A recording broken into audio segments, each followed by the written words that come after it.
Again, going the opposite from the hair growth pattern, just to take more of that hair off, getting it closer to his skin. Just gives it a more of a finished look. It goes from skin to hair and then longer.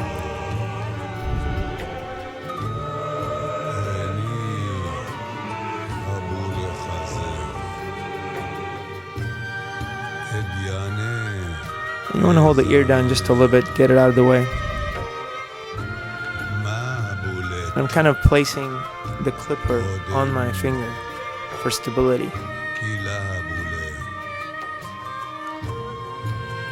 And going clockwise just to clean up his hairs right above his ear. So all these little techniques, it just kind of makes it simpler.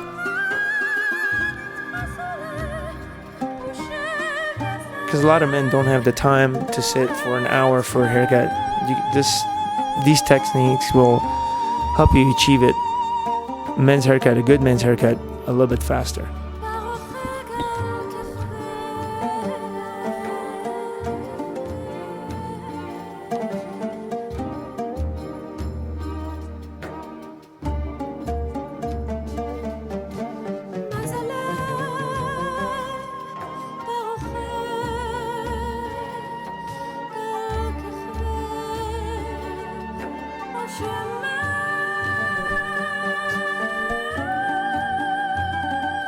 You always want to check the neckline with your mirror. So turn the client towards the mirror and look into the mirror to see if the line is even. Sometimes we get lost into the haircut, and mirror is always a good way to judge if you got it even or not.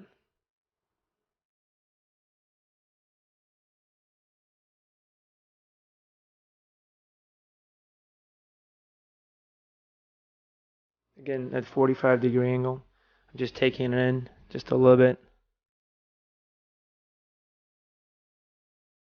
Now we're going to put a little bit of product in his hair and style it out. And just because you style the hair out doesn't necessarily mean you have to stop cutting. So if anything, if it's too thick or anything doesn't, blend or sticks out, you could definitely go over it and give it a cut. So it's not the end of the haircut. Just because you have product in there doesn't mean you're finished.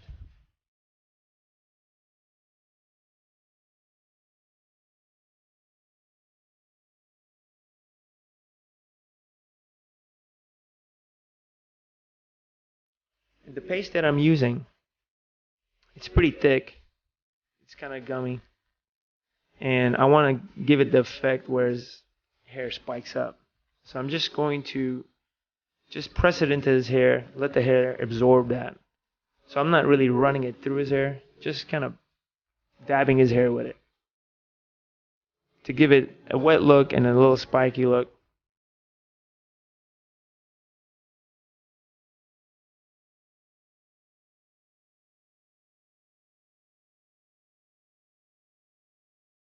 And I see a little bit of length on the sides, curling inwards. I'm going to go and take some of that off.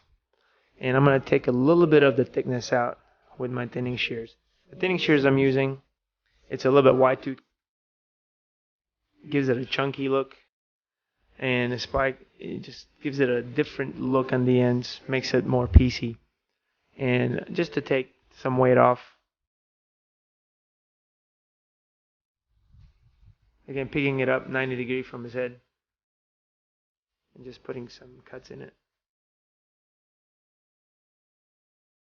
Going to the fine-tooth thinning shear, just taking off the sides, just so I don't have any blunt lines in there.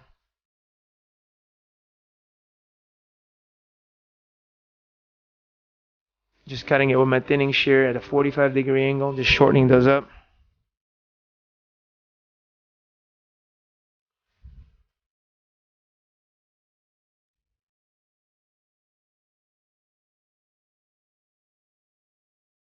And again, you can use a thinning shear as a scissor. You just have to stay at one spot and just keep cutting and taking that hair off. I'm moving it barely a quarter an inch away from each piece as I cut.